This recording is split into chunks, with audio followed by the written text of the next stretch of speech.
It's a big weekend on the Plains as Auburn looks to close out this already very impressive transfer portal class. In the world full of podcasts, he's the undisputed heavyweight champion of hot takes, an Auburn sports homer, master of the boog, and message board legend. Get your buttons buttoned and your hats flattened because the Top Button Podcast is about to kick off. And you don't want to miss your courtside seat.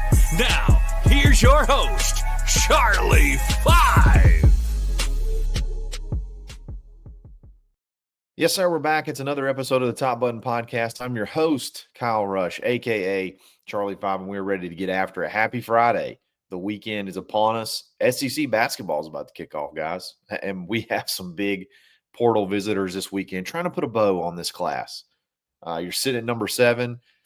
You're not far away from moving up those rankings. You got a chance to add some guys to the class at some positions of need this weekend, and you got options. You got multiple guys coming in at each position. We talked about some of the other ones earlier in the week. We're going to talk about 2 more that are coming, should be here on Saturday or Sunday, and we'll dive into each one of those and what they mean as well as far as where they fit and the impact they can make on this team. So before we do that, we got to give a shout out to mybookie.ag. Use coupon code NEXTROUND for a 50% deposit bonus. Give them $100. They're going to give you 50 back on top of it in free play that you can go risk-free take and try to win big, and then roll that over and then just keep going, keep stacking. Easy deposits, easy withdrawals. It's mybookie.ag. As I mentioned, it's a big weekend for Auburn in the portal. You got Kenyatta Watson already tweeting out, ready to finish, put a bow on this thing, get this thing tied up, get these guys in here and ready to start working on this 2025 season. Get ready for spring. Just that spring's when you build a team. Get a team built together, and you got a chance to put a bow on this class here this weekend. We already talked about Jeffrey Imba and Chris Kelly earlier in the week. They're visiting first. They're coming in. Some of them could arrive tonight. They should be here today. I think Jeffrey Imba should be here. He's at some point in time today. If he didn't get here late last night, his visit scheduled for today. Chris Kelly Murray, he will be here tomorrow. And then at some point in time, you have your 2 new visitors we're going to talk about in just a second. You could see the real emphasis to me on both sides of the ball as far as which side of the ball was in a better shape. We thought it was defense, obviously. And then you look at the impact players that you had to get on offense versus defense, and that just goes to show you what the emphasis actually was. Now you just got to fill holes. You got to get the adequate amount of players at each position. And you got to try to find the right guys that fit the different criteria you're looking for. Guys that can, obviously can play, that fit the role, that have the good amount of years left that you need to fill those holes. And if you really got to evaluate them hard, and if you hit on one, great. I think that's kind of the goal right now. You're not necessarily needing difference makers. You don't need to go get just a bona fide starter on the defensive line. You have some really, really good talent coming back. So what you're trying to just fill those gaps, and that kind of seems like the theme, I guess, of the defensive side of the ball. So who's visiting? The first guy that's visiting is A.J. Hoffler. He's an edge from Clemson. He's got 2 years to play, which is interesting. He went in the portal shortly before T.J. Parker, their Clemson's big-time defensive end, declared that he was going to return, which I think that's funny every time I see it. That just, to me, shows this guy was shopping. I think T.J. Parker was shopping, and other teams were probably coming after him, at least through agents, things like that. And he ends up saying he's going to stay. Probably AJ got some word that was going to happen prior because he went into the portal. And look, Clemson recruits the defensive line just as good as anybody in the country. They recruit edges just as good as anybody in the country. They recruit ends, defensive tackles. They recruit the defensive line. You can look across that line, look across that depth chart, and it's pretty much a who's who every single year.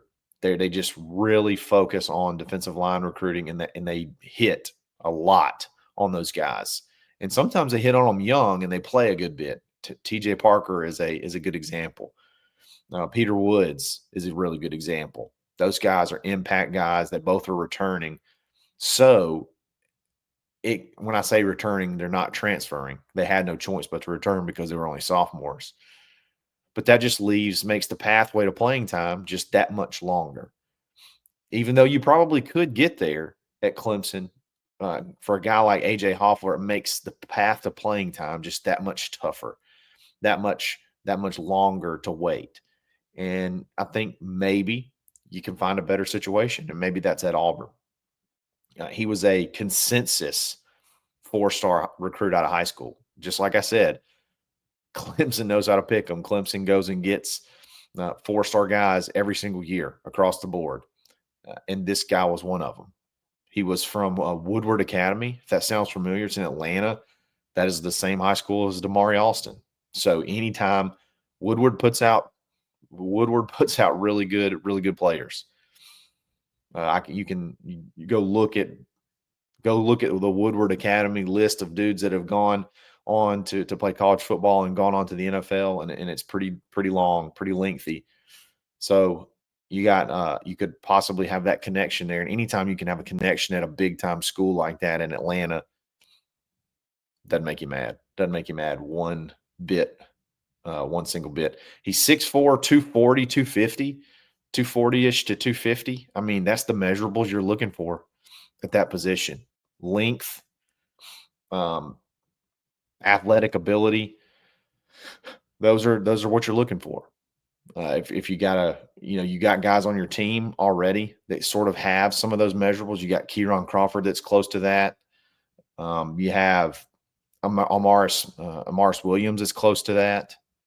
Jamonta Waller's a little bit shorter, but same type. He's short, but he's still got a little bit of length to him, and the size as well. So you got guys. That's kind of the attributes from a measurable standpoint that you're looking for in that position. So not a ton of wow statistics. He played sparingly his freshman year. I think he only played in 7 games. Played in every game last year for a limited number of snaps. Not really sure if it was more. I assume it was more, just backup situational, give a guy a break type role. And then Clemson obviously won a bunch of games, so I'm sure there was some mop-up time that he got in there as well. But again, it's not a guy that's going to come in and it's going to wow you with statistics. It's not going to be like a guy that just comes in and he's got 10 sacks last year, like a Chris Murray. But it's a guy that's got Power 5 experience, played on a really good defensive line against really good competition, against really good offensive line in practice.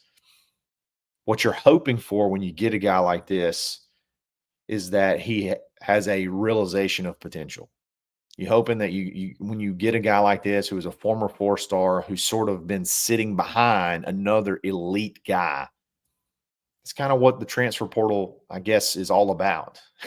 You know what I mean? Like, I understand people say you don't want the competition, you don't want to do this, you don't want to do that. But, I mean, reality is reality, and you're not unseating TJ Parker. You're not going to beat him out. So what do? Do you just sit there and wait your whole collegiate career? You could be the best practice player. You could be the best at when you get your chances to go in. You're just not going to unseat him. He's an All-American. He had 11 sacks last year. You're not beating out that guy. And he can't go anywhere unless he transfers, and he's not doing that. So what do? Do you sit for another year of potentially, wasting eligibility? Wasting an opportunity to go shine somewhere else? I think that's what you hope for when you go after a kid like this that doesn't have a lot of proven production on the board. You hope that you get a kid that's got a little fire under him that, sees this opportunity, that gets a chance and wants to, make the best of it. I think that's what I think that's what you're looking for. He'd be a really good addition to this room, very low risk. And again, you never know. You never know when a kid like this could pop. You never know when a kid gets an opportunity like this and he gets a few more reps, just a few more of this, a few more of that. You never know if a kid like this could explode and have a really good year. So if you're coming down to this guy or Chris Murray, to me, I like both. They're both almost identical measurables. They're both very similar in size. There's not a ton of film on AJ Hoffler. I really like the explosion from Chris Murray. So if I had to pick one of the two, I think I'd want Chris Murray. But again, there's a lot to be said for being a part of that Clemson defensive line room. Nick Eason is a beast, and he gets in the best defensive line, the best defensive linemen from all over the country, and they end up turning into being really good defensive linemen. So any guy that's in that room, you feel like has a chance to pop. So I could see the argument for both. I could see Auburn going either way here. So I don't think there's really I don't think there's really a clear cut answer as to which one's better. So AJ Hoffler, edge from Clemson, should be here over the weekend, later this weekend. I would imagine he'll come after Chris Murray gets here and gets his visit over with. So be on the lookout for that one. Who knows? That one could be one. If Chris Murray leaves without committing, if Chris Murray leaves without signing, I would watch out for that one. That one would be one you could go ahead and put the heat on and get signed and get done while they're here, and you're good to go. You're good to go. You're in your edge room is pretty much set. You got your proven guy, Kieran Crawford. You got your up-and-coming, young, highly recruited guys, Jamonta Waller coming off an injury, Amaris Williams, who's a freak, and then you add in AJ Hoffler to the room, a guy that's been sort of been battle tested, at least in practice, with all the different all those different stud defensive linemen that Clemson has. So let's see what happens with that one. Annette, we got to go through another guy, another interior defensive lineman. But before we do that, we definitely got to give a shout out to our boy Ford Stokes with Active Wealth. No matter what you have set as far as retirement goes, savings go, give Ford a shot to just double check, just to make sure you're on the right path. Make sure you're not paying crazy fees. There's really no risk, and he'll do it for you absolutely free with that's typically will cost you $1,500 elsewhere. Go to retirementresults.com/plan, reach out to Ford, and y'all get this thing rolling. Get this thing rolling in the right direction, and you'll make a great friend at the same time. Tell him War Eagle, tell him we sent you. It's Ford Stokes with Active Wealth. Terry Webb. Terry Webb is a very interesting prospect from Texas State. So he's your true nose tackle. Okay, this is 100%. He's going to line up dead on the center, just maybe a shade off, 315, 320 pounds, 6'3", and he is going to cause what you hope is he just causes a little. He muddies the water right there in the middle. Sits down, eats up space, requires multiple blockers. To me, that's kind of what you're wanting out of this position. You already got Dallas Walker, but that's really the only other true nose you have. So you need another one. And Terry Webb could be that guy. Jeffrey Imba is coming in before him, but Imba's not really a true nose tackle. He's kind of like a tweener.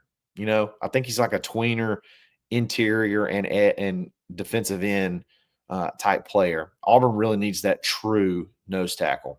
Okay.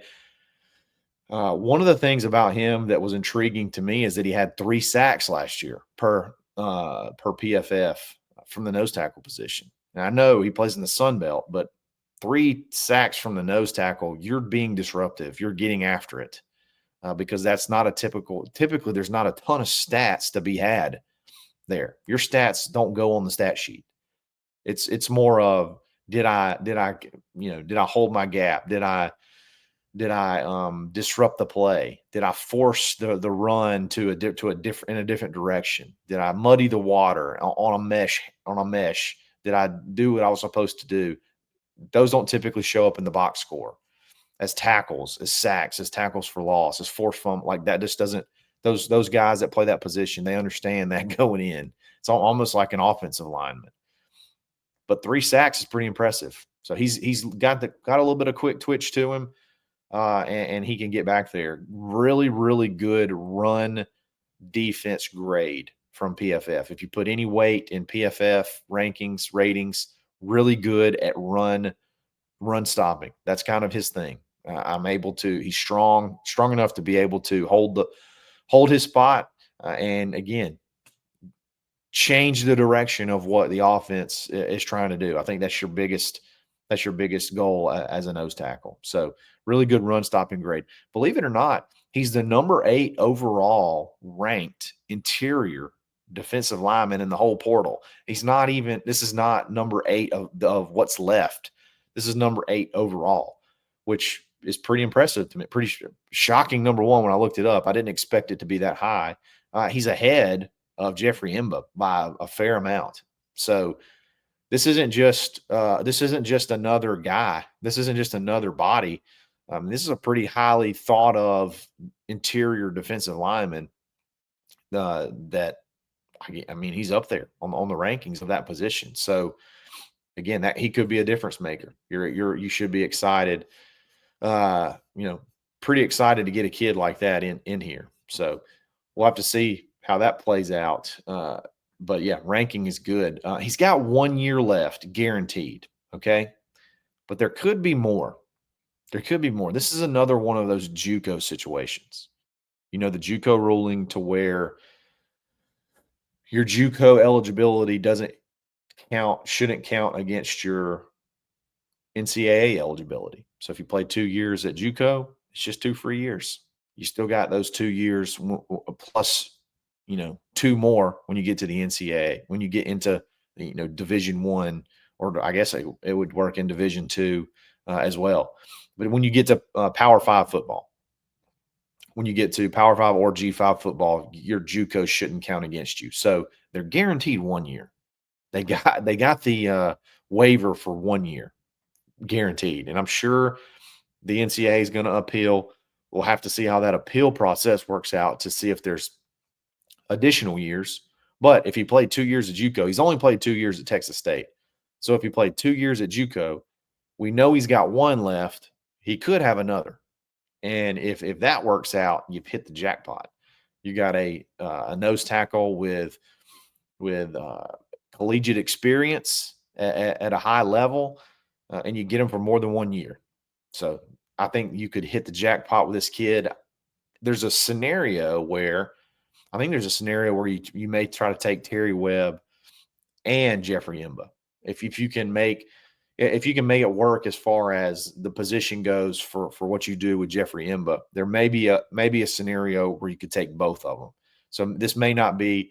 I know it looks like you have an edge and an interior guy coming in, and then you have another edge and interior guy coming in. So it seems like you're going to take one or the other from each position. But there could be a scenario, I think, where you take Terry Webb and Jeffrey Imba. So we'll have to see how that shakes out. Terry Webb comes in on Sunday, I think. So if things don't go well, or if you just don't feel like it's going to work with Imba, or if you feel like you want both, I think you'll see some movement here really, really quick. Auburn was patient on the defensive line finishing out this thing. I think they wanted to wait and see get a lot of the bowl games out of the way, see who was going to maybe declare afterwards, see if there was anybody that may portal that they may want to take a look at. I got a really sneaky suspicion just based off of their posts that they may have had their eyes on, TJ Parker and Peter Woods from Clemson. I got a sneaky suspicion that those guys were ones that they were watching, just because of the whole. Both of them said thank you, Clemson, after the game. Both of them tweeted the exact same thing. So speculation ran rampant, and then both of them did the "I'm coming back" thing. When you're a sophomore and you have no other option but to come back unless you're looking elsewhere. So I got this sneaky suspicion you're being patient. You were going to see if one or both of those guys portal and maybe go big after one of those guys. But that didn't happen. They were patient. They waited it out, and now you got your visits lined up shortly after the portal opened back up as far as visits go, and you're moving towards closing this thing out. So could be some fireworks this weekend. It's definitely something to watch, and then hopefully we'll put a bow on this class and get it done. Get it done and get it moving. Get it done. Get them into classes January 13th, and then next thing we know, it'll be spring practice. So a lot of stuff going on this weekend. Definitely stay tuned. If you're a member of thebarnauburn.com, we'll keep you posted all weekend. If you haven't already done it, $25 off for 2025, all of 2025. So get an annual membership for only $75. You're locked in. You're good to go. Gets you through the whole year.